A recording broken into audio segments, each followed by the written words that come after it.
ብር እየሰጣችሁ የምታቀብጡ ወንዶችን ማለት ነው ባሎቻቸው ወላሂ መጨረሻው በእናንተ ላይ ጥባ ጥቤ ነው የሚጫወቱባቸው። የአንድ ቀን ደሞዝ ከቀረበት በቃ አንቺ ለሱ ሰው አይደለሽ።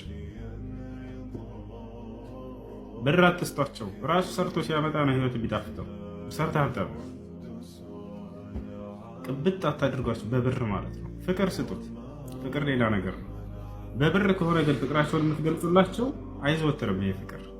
ያ ብር የቀረ ቀን ወይ የጎደለች ቀን ያልቃል። ፍቅር በብር ላይ የተመሰረተ ፍቅር ጊዜያዊ ነው። አታቅብጧቸው።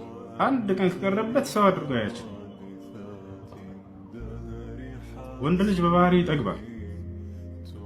የሆነ ነገር ከለመደ ያ ነገር እንዲቀርበት አይፈልግም። ጭራሽ ያ ነገር እንደ ግዴታ አድርጎ ነው የሚያየው። ከእናንተ የምታደርጉለትን መልካም ነገር ሰርቶ ሲያመጣ ጊዜ ነው ህይወት የሚጣፍጠው። ላቡ እንደዚህ እያደረገ ሰርቶ ሲያስተዳድር ጊዜ ያምራል ህይወት።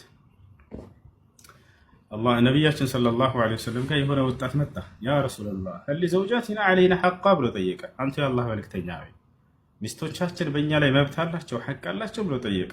ነዓም አሉት። አዎ አሉት ነቢ ሰለላሁ ዐለይሂ ወሰለም አን ቱጥዒመሃ ኢዛ ጠዕምት ወተክሱሃ ኢዛ እክተሰይት ወላ ተድሪብ ልወጅህ ወላ ትቀቢሕ ወአላ ተህጁርሃ ኢላ ፊል በይት።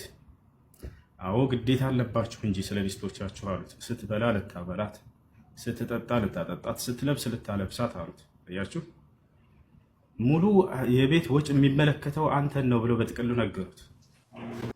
ያ ማለት በመካከል ላይ ሊከሰር ይችላል፣ ስራ ሊያጣ ይችላል። እየሰራ እየደከመ እያስተዳደረ እያለ ሚስት የዛኔ ሊኖራት ይችላል። አትርዳው ማለት አይደለም። የዛኔ ከጎኑ ትቆምለታለች። ገብታችኋል? የዛኔ ከጎኑ ትቆምለታለች። ስራ ካጣ በዚያ ላይ ብታግዘው ችግር የለም።